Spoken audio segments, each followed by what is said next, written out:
کل جماعتی حریت کانفرنس کے سینئر رہنما نعیم احمد خان نے کشمیر کے حوالے سے نریندر مودی کی فسطائی بھارتی حکومت کی جارحانہ پالیسی کی مذمت کرتے ہوئے با اثر عالمی حکومتوں پر زور دیا ہے کہ وہ مقبوضہ جموں کشمیر میں تیزی سے بگڑتی ہوئی سیاسی اور انسانی صورتحال کا نوٹس لیں۔ نعیم احمد خان نے نئی دہلی کی بدنام زمانہ تہاڑ جیل سے اپنے ایک پیغام میں کہا کہ مودی حکومت نے مقبوضہ جموں کشمیر کو اس کے باشندوں کے لیے جہنم بنا دیا ہے۔ انہوں نے کہا کہ مودی حکومت نے کشمیریوں سے جینے کا حق سمیت تمام حقوق چھین لیے ہیں اور ان کی جان و مال سفاک بھارتی فوجیوں کے رحم و کرم پر ہے۔ حریت رہنما نے کہا کہ مقبوضہ علاقے میں ماورائے عدالت قتل، جبری گمشدگیاں، عام شہریوں کو ہراساں کرنا، ان کی تذلیل کرنا، جبری گرفتاریاں اور انسانی حقوق کے کارکنوں پر حملے کرنا ایک معمول بن چکے ہیں۔ انہوں نے کہا کہ بھارت کشمیریوں کی حق خود ارادیت کی جائز جدوجہد کو دبانے کے لیے نوآبادیاتی دور کے ہتھ کنڈے استعمال کر رہا ہے۔ تاہم انہوں نے واضح کیا کہ ظلم اور جبر کی پالیسی کشمیری عوام کو ان کی جائز جدوجہد سے باز نہیں رکھ سکتی۔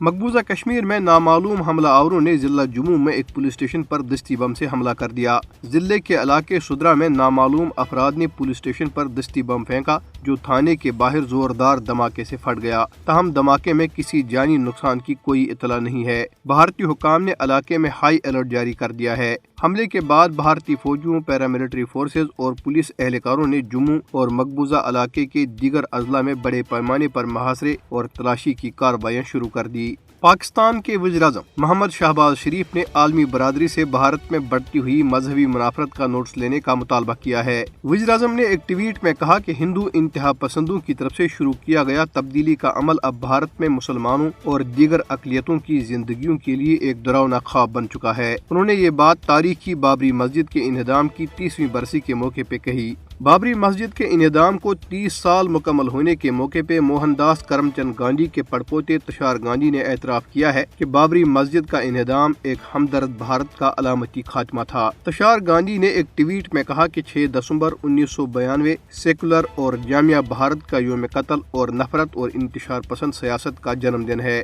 انہوں نے کہا کہ بابری مسجد کا انہدام ایک ہمدرد بھارت کا علامتی خاتمہ اور ہمارے آئین کو کالعدم کرنے کی شروعات کا اشارہ تھا۔ 30 سال قبل 6 دسمبر 1992 کو بھارتی ریاست اتر پردیش کے شہر ایودھیا میں ہزاروں ہندو انتہا پسندوں کے چلاتے ہوئے ہجوم نے بابری مسجد پر دعویٰ بول کر اسے شہید کر دیا تھا۔